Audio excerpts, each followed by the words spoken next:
Okay, so on to setting up REST fields within DOPS. What we'll find is that on the sparse Pyro solver, you do not have the option to add REST fields at the moment. This could change in the future, who knows, but unfortunately, we have to create this ourselves. So one thing you can do is throw down a traditional Pyro solver, so just a regular Pyro solver right here, and we can simply copy and paste the nodes that are responsible for the REST field. So if we go inside of here, a great way of searching for specific nodes is by pressing Control F and saying REST. We'll search the child networks and we'll also search in locked nodes. So if I click on, let's say, this right here, it'll bring me to the whole area that's responsible for computing REST. So what we'll do is we'll copy all of this. Let's just say Control C right there. And what we need to do is plug this into our forces right here.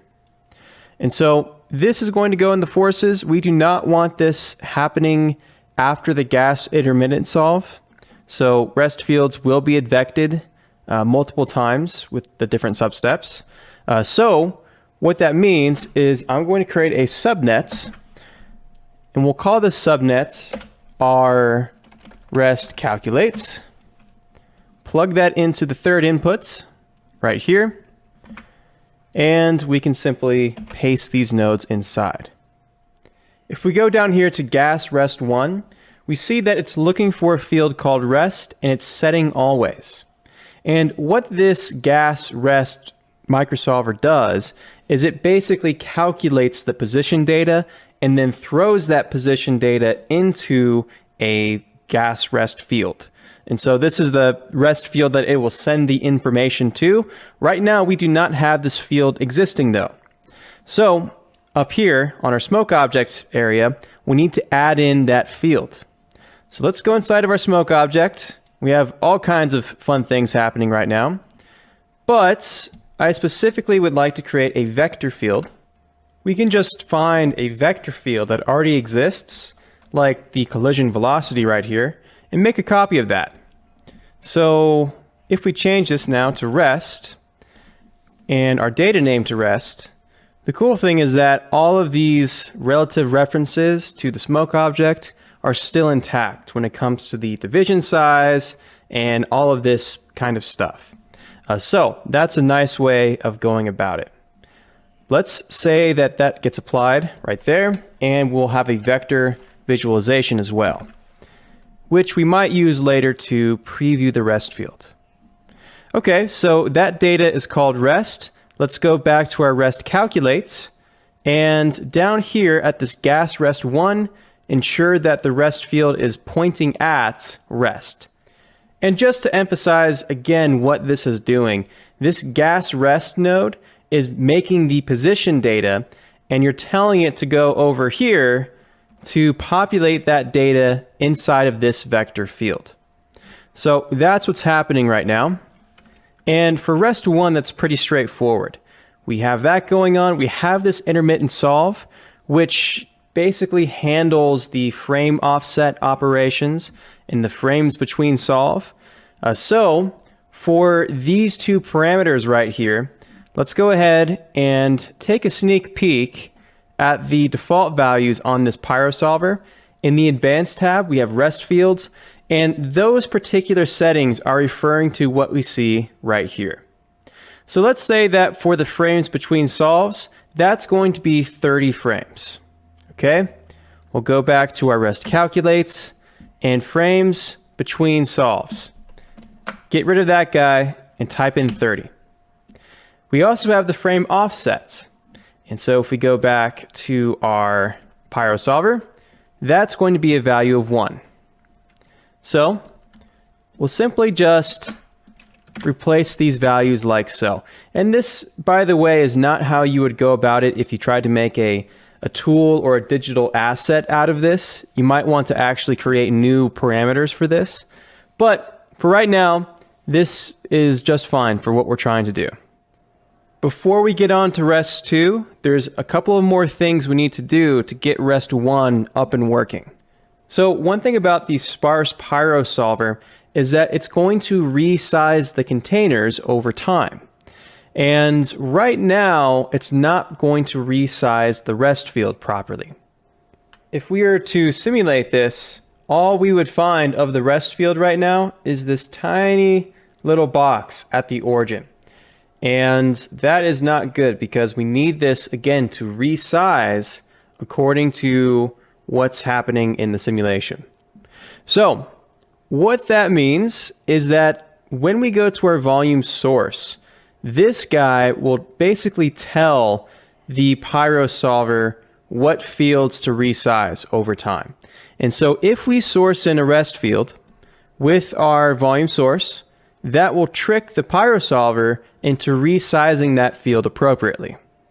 So what I'll do is go to SOPs, and we're going to create our own rest field to source in. So VDB, we'll call the name here rest, as well as right here. We'll call this a fog volume. That's a vector float set to position. And all we need to do from here is do a VDB activate to create just a few voxels that we can use. So there's a VDB activate, the size, bring this up a tad bit, and we have some voxels now for rest. We just need a little bit of something, that's all. Now, once we have that, we can merge that in with any one of these sources. So I'll set a merge. We'll bring that in with combustion. And once we have that in our combustion source, we can go ahead and add a new vector field called rest. And this will target the rest object that we made in our smoke object. So that's all good. Let's go ahead and set the operation to none. We do not want to actually affect the values of anything. We're just trying to trick our Pyro solver into resizing this field appropriately over time. So that's why the operation is none. We're not trying to change the values. We're just trying to get that resizing of the container.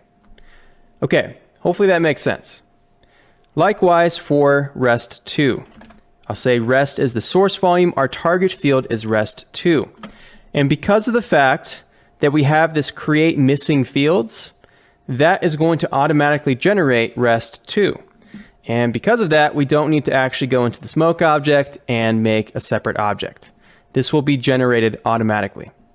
Let's not clamp to the active region, so turn that off right here on both of them. Operation set to none. And now we should have everything we need to start actually sourcing in the rest field and have everything working properly. There is another thing that we need to do though. We need to advect those values over time. So if we go to the Pyro solver, advection, that's going to be under advanced advection right here. We need to include rest and rest 2 with the extra fields. That will essentially smudge the values over time based on the movement of the simulation. So be sure that you are advecting that data. Now, last but not least, when we go to rest 2, again, this is automatically generated because of our source. And we don't need to make another object for that. So this will send the information over to that generated object. And to get the rest 2 working, we just need to replace the frame offset and the frame between solve. So for the frame offset, again, we're going to set this to 1. That was based on what we did down here.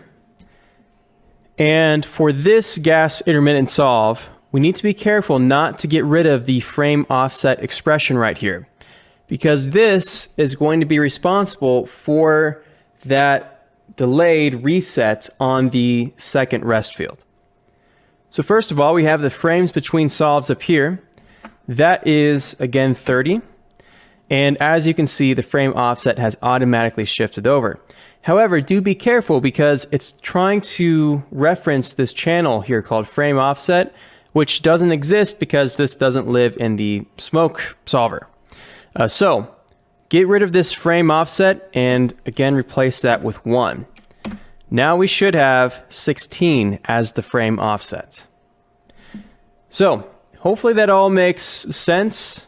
This gas match field, again, is going to tell rest2 to copy rest1 in its rank and its border type and all that kind of stuff. That all goes through. We have these enable rest toggles. Go ahead and get rid of that because we don't need a checkbox telling the solver whether or not we want it. We do want it, so that pretty much is everything we need right there. That all goes into the forces, and let's see what happens if we simulate a few frames and actually pick up the rest fields here with the DOP import field. So do be sure that we go to imports, and that rest and rest2 are actually being brought in. So I'll check those guys on, and let's see what happens. And after a few frames, we still don't have the rest field sizing appropriately. The sparse solver is cutting that off, and the reason why is because we forgot one thing. If we go to our Pyro solver, under sparsity, we need to, actually under resizing right here, we need to, under the extra fields, say rest and rest2. As soon as we do that, it should now resize the rest field accordingly. So let's try that again. And now as you can see, everything is working properly. From here, it's all about creating that combined rest field like we did before, and then caching out the combined rest field so that we have a position for the noise, which we'll put all together in the next video.